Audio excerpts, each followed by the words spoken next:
Friends, Alaknanda నది పక్కనే బ్రహ్మకపాల ఉంది. అక్కడికైతే వెళ్తున్నా.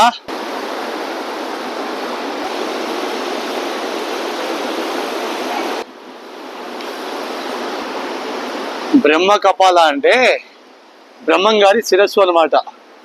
ఆ శిరస్సు ఇక్కడ ఎలా పడిందంటే గత 2వ, 3వ లేకపోతే 8వ శతాబ్దంలో బ్రహ్మ విష్ణు నేను గొప్ప అంటే నేను గొప్ప అని చెప్పి ఒకరికొకరు పోటీ పడ్డారనమాట. అప్పట్లో అర్థమైందండి. విష్ణుమూర్తి స్వామి బ్రహ్మం గారు ఇద్దరు నేనంటే నేను గొప్ప అని చెప్పి పోటీ పడ్డారనమాట. అప్పుడు ఒకేసారి ఆకాశంలో మెరుపులు ఉరుములు డబడబా అని ఉరిమేసరికి బ్రహ్మం గారు విష్ణుమూర్తి గారు బ్రహ్మకపాల అయితే వచ్చేసామండి. ఫ్రెండ్స్, బ్రహ్మకపాల కాడికి అయితే వచ్చా. భగవంతుని అయితే చూడండి. మీరు ఎప్పుడైనా మరి చూసిన వాళ్ళు వచ్చిన వాళ్ళకైతే అవసరం లేదు, రాని వాళ్ళు చూడని వాళ్ళకైతే చూడండి. ఫ్రెండ్స్, చెప్పా కదా, విష్ణుమూర్తి బ్రహ్మ నేను గొప్ప అంటే నేను గొప్ప అని చెప్పి ఒకరికొకరు కొట్టుకుంటుంటే ఒకేసారి ఉరుములు మెరుపులు ఒకేసారి ఆకాశం ఊడిపడుతుంటే ఉరుములు మెరుపులు పడతా ఉంటే అదంతా మర్చిపోయి ఫస్ట్ ఇదేందా అని చెప్పి ఉరుములు మెరుపులు ఎందుకు వస్తున్నాయి ఇలాగని చెప్పేసి బ్రహ్మ విష్ణువు ఇలా ఆలోచనలో పడ్డారనమాట. అప్పుడు శివుడు ప్రత్యక్షమయ్యి మీరిద్దట్లో ఎవరు గొప్ప నేను తెలిసి చెప్తాను, ఫస్ట్ ఈ స్తంభం ఎక్కడుందో దీన్ని మొదలు ఎక్కడుందో కనుక్కోమని చెప్పేసి శివుడు స్వామి శివయ్య తండ్రి విష్ణుమూర్తికి బ్రహ్మం గారికి చెప్పారన్నమాట. అప్పుడు బ్రహ్మం గారు విష్ణుమూర్తి తండ్రి ఇద్దరు వెళ్ళారు ఆ మెరుపు స్తంభాన్ని కనబడటానికి. అప్పుడు విష్ణుమూర్తి నిజాయితీ ఒప్పుకున్నాడు, నాకు దొరకలేదని చెప్పేసి. బ్రహ్మం గారు ఏం చెప్పారంటే నేను ఆ స్తంభం అంచుని మాత్రం కనుక్కున్నా అని చెప్పాడు. బ్రహ్మం గారు ఆ స్తంభం అంచుని కనుక్కున్నా అని చెప్పేసరికి ఇక శివయ్యకు కోపం వచ్చింది. అబద్ధాలు చెబుతావా అని చెప్పేసి బ్రహ్మం గారికి 5 తలలుండే.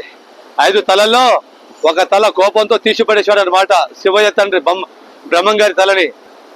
ఏ నోటితోటి అయితే అబద్ధం ఆడాడో ఆ తలని తీసిపడేశాడు అనమాట శివయ్య తండ్రి బ్రహ్మతలని. ఆ బ్రహ్మతలే ఇదనమాట. అందుకే బ్రహ్మ కపాలం అని పేరు వచ్చింది. గత దేవతలు పుట్టిన యొక్క అప్పట్లో జరిగిన యుద్ధాలన్నమాట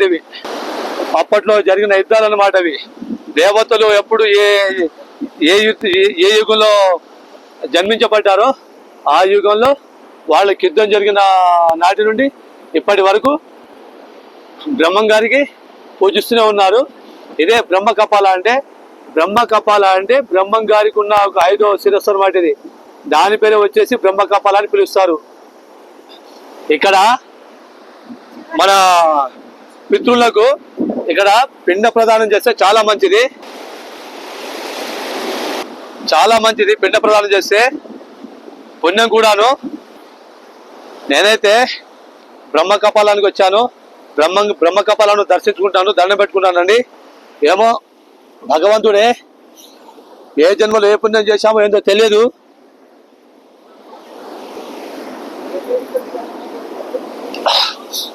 బ్రహ్మకపాల అంటే బ్రహ్మం గారి శిరస్సు అనమాట.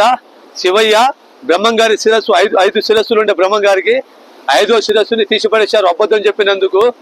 ఆ అబద్ధం చెప్పినందుకు 5వ శిరస్సు తీశారు కాబట్టి మన ఇండియాలో మన భారతదేశంలో ఇక్కడికి వచ్చి ఇక్కడ పడిందనమాట. అప్పుడే భైరవనాథుని సృష్టించాడు శివయ్య. భైరవనాథుడు అంటే ఎవరో తెలుసా అండి మీకు? కుక్క. మన కుక్కని గలీజ్గా తిడతాము, తంతాము. మహాపాపం, చాలా పాపం, మహా అపరాధం కూడా. కుక్కని పూజించే వాళ్ళకి ఇంకా చాలా మంచిగా జరుగుతుంది. కుక్కలకు తిట్టకండి, తన్నకండి, గలీజ్గా మాట్లాడకండి, ఓకేనా? ఆ కుక్కని సృష్టించినప్పుడు ఈ బ్రహ్మకపాలం ఎక్కడ పడింది వెళ్ళి వెతుకు అని చెప్పి కుక్కని సృష్టించాడు. కుక్కని సృష్టించినప్పుడు ఆ కుక్క వచ్చి ఆ వాసనతో పసిగట్టి ఇక్కడ ఉందని చెప్పి చూపెట్టాడు కుక్క. ఎవరికి? శివయ్యకు. ఇక్కడ కనిపెట్టిన తర్వాతే మనకి ఇవాళ బద్రీనాథ్ అని పేరు వచ్చింది. ఇక్కడ శివుడు ఉంటాడు, బ్రహ్మకపాలం ఉంటుంది, విష్ణుమూర్తి ఉంటాడు. ఇక్కడ 3 అన్నదమ్ములు ఇక్కడనే ఉంటారు. అది తెలుసా అండి మీకు? ఇది ఇక్కడ చరిత్ర అన్నమాట. నాకు తెలిసిందే చెప్పా ఫ్రెండ్స్, ఓకేనా?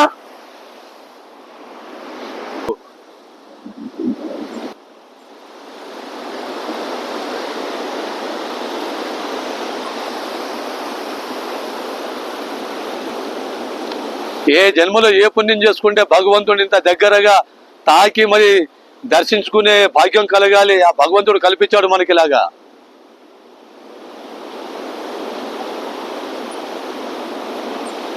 దేవుడెక్కడ, మానవులం, మనమెక్కడ, మనుషులం, మట్టి బొమ్మలం.